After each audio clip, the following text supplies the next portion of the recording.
An out-of-control life will make it impossible to think strategically or plan effectively. So, Alan recommends obtaining control of your daily tasks before focusing on the bigger picture. Getting things done is a bottom-up approach to productivity. The goal of this approach is to establish a sense of control over your work. This control will free up the mental energy required to think about lifelong goals.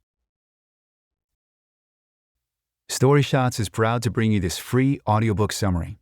Do you want to get access to more free audiobook summaries like this? Subscribe and click the bell button now to get notified each time we upload a new summary. You can also download our free app and enjoy thousands of other summaries of best-selling nonfiction books that are available in text, audio, and animated formats. StoryShots has been featured by Apple, Google, and The Guardian as one of the world's best reading and learning apps. Go to getstoryshots.com and download the app today. Happy learning. Life gets busy. Has getting things done been gathering dust on your bookshelf? Instead, learn the key ideas now. We're scratching the surface here. If you don't already have the book, order the book or get the audiobook for free to learn the juicy details. StoryShots analysis and summary of getting things done. The Art of Stress-Free Productivity by David Allen. About David Allen. David Allen is an author, consultant, international lecturer, and founder of the David Allen Company. Forbes recognized David Allen as one of the top 5 executive coaches in the United States. Leadership magazine quoted him as one of the top 100 thought leaders. Finally, Fast Company hailed David Allen, one of the world's most influential thinkers in the arena of personal productivity. Introduction. Getting things done identifies how you can maximize your ability to plan and actualize tasks and projects. GTD has now become a popular approach for getting professional and personal tasks completed within the management realm. That said, Allen's approaches are meant to be generalizable to all facets of your life. Story shot number 1. Get in control of your life. An out-of-control life will make it impossible to think strategically or plan effectively. So, Allen recommends obtaining control of your daily tasks before focusing on the bigger picture. Getting things done is a bottom-up approach to productivity. The goal of this approach is to establish a sense of control over your work. This control will free up the mental energy required to think about lifelong goals. Story shot number 2. Define your perception of finished. To get things done, you have to understand your own definition of finishing something. Most people have a list of to-dos that don't even have a clear vision of what a finished task looks like. This approach does not align with your natural tendencies. Your brain is designed to solve problems where you understand what the end point is. This means you should always seek to establish a clear stopping point. If you are struggling to make progress, ensure that you are still aware of what done looks like. Story shot number 3. The 5 phases of effective work. Collecting. Your work is considerably more effective if you have all your required resources in one place before you begin. You will also make better use of your available inputs if all your resources are together. So, engage in collecting. Collecting is the act of gathering resources, knowledge, and tasks. Processing. As well as gathering all relevant resources, you must also establish what you can do with the resources at your disposal. Allen calls this processing. Separate and allocate your resources to prioritize what you are planning on doing next. This can be done by task, project, or plan. Processing means emptying the box or drawer and defining the next executable action for all items you've collected in the first step.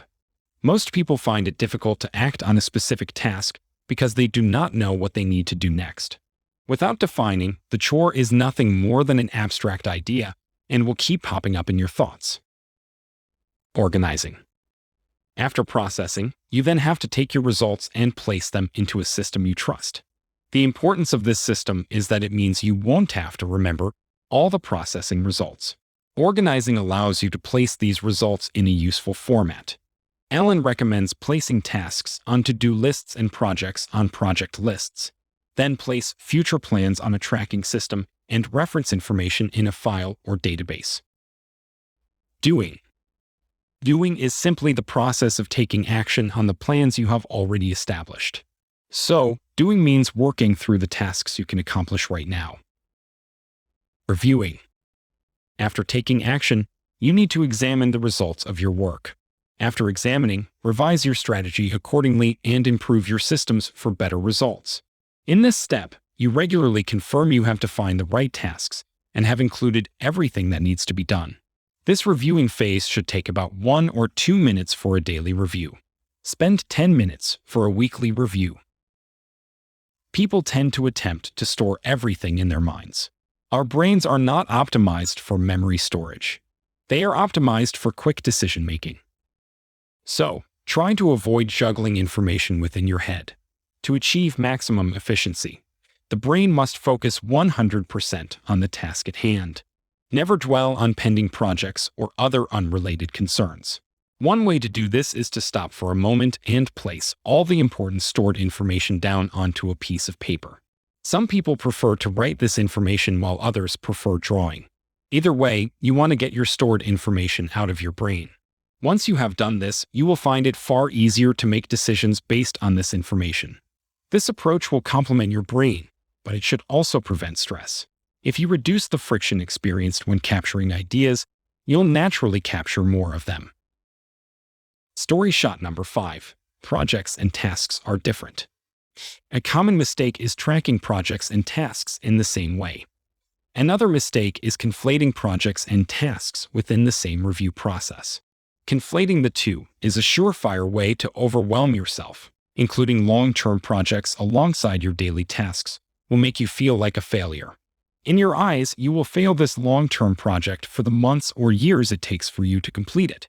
Due to the difference in time frames between projects and tasks, you should track them differently and in a different space. For example, using post-it notes for tasks and a journal for your projects. Story shot number 6. Always seek the next action. Big projects can quickly become overwhelming due to their complexity. So, instead of focusing on the distant past goals, you should simply focus on the next action required to move forward. Building on this point, only ever focus on actions you can do right now. If a task is impossible at the moment, there is no point worrying about it. Story shot number 7. Utilize the 2-minute rule. Alan recommends tracking tasks. This rule does not apply to your small tasks. Tasks that take 2 minutes or less should never be tracked. If you start tracking these short tasks, you will spend more time writing down tracked times than actually acting. Delegate when you feel another person could do the task faster and/or better than you. All remaining chores should be organized in a system. The system can include different types of lists, people to call, people to write an email, and a list of actions for different projects you are working on. Immediately plan tasks that are time-bound into your calendar. Story shot number 8. Use reference files for long-term actions. Long-term tasks shouldn't be placed in your active daily task tracking system. Alan recommends utilizing reference files to store information about long-term tasks you don't have to act on right now. You can choose whether you want these reference files to be physical or electronic. Story shot number 9. Keep track of your commitments with buckets. The primary purpose of buckets is to store information important enough to be a potential distraction. The crucial part of these buckets is they are close enough for access. There are 7 types of buckets which help keep the system clean and clear. A list of active tasks. Actions you've committed to accomplishing in the next few days. A list of active projects, between 4 and 20 projects you've committed to accomplishing in the next few weeks. A calendar, commitments to meet with other people in the near future. A someday maybe list, ideas you'd like to explore but not right now. Reference files, information or documents you'll need to refer to in the future. A capture device, some way of capturing ideas or next actions as you think of them. The bucket system is extremely efficient, but this is only the case when it contains useful, up-to-date information. So, you need to consistently take out the trash. Clean your buckets regularly. Alan quotes a minimum of 1 bucket clearance per week. The bucket's content needs to be reviewed, reordered by priority, and any irrelevant or outdated items need to be discharged. Story shot number 10. Schedule non-negotiable time for a weekly review. Time moves so swiftly it can be challenging keeping track of whether you are attaining the results you expect. So, Alan suggests you schedule time for a weekly review. He offers a selection of things you could include in your weekly review. Process and organize anything you've collected but haven't handled yet. Review the active tasks that you can add to, delegate, defer, or delete. Review your active projects and consider whether there are any to add, delegate, defer, or delete. Review your calendar and identify whether there are any meetings to add, delegate, defer, or delete. A someday it may be section that includes anything you can add or promote to an active project. Reference files can include anything you need soon or anything to add or update. Goals that you have developed. These goals show whether you are moving in the right direction or changes are necessary. Story shot number 11. Create a comfortable workplace.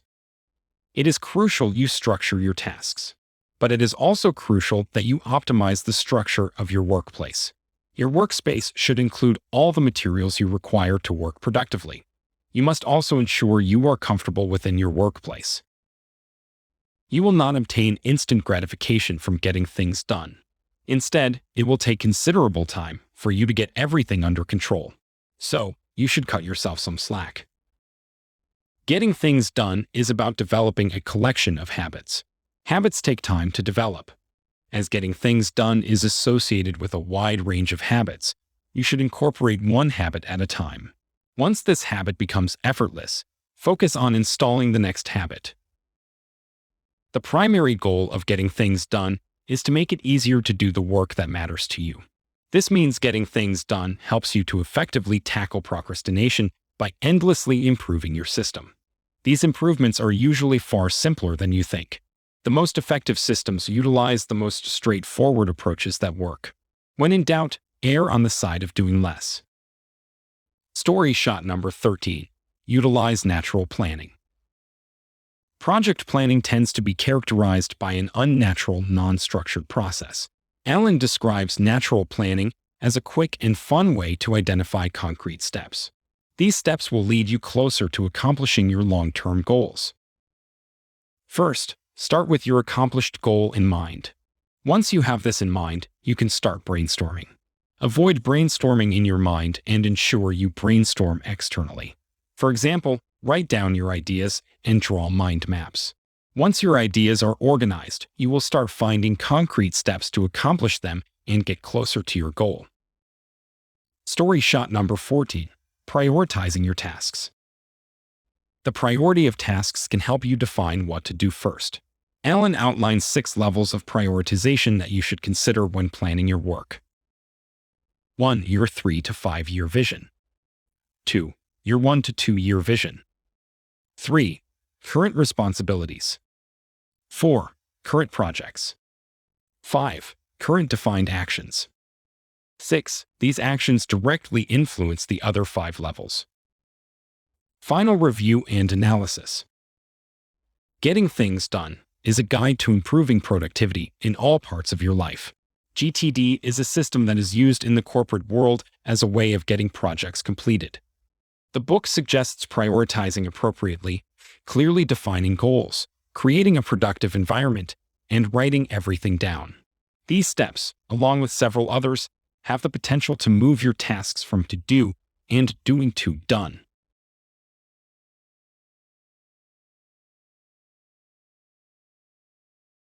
This was the tip of the iceberg. To dive into the details, get the audiobook for free using the link in the description or the app. Feel free to contact our support at support@getstoryshots.com if you have any feedback for us. We'd love to hear from you. Did you like this audiobook summary? Click the like button now to support our channel. If you don't want to miss out on new free audiobook summaries, subscribe and click the bell button. You can also download our free app and enjoy thousands of other summaries of best-selling nonfiction books that are available in text, audio, and animated formats. StoryShots has been featured by Apple, Google, and The Guardian as one of the world's best reading and learning apps. Go to getstoryshots.com and download the app today.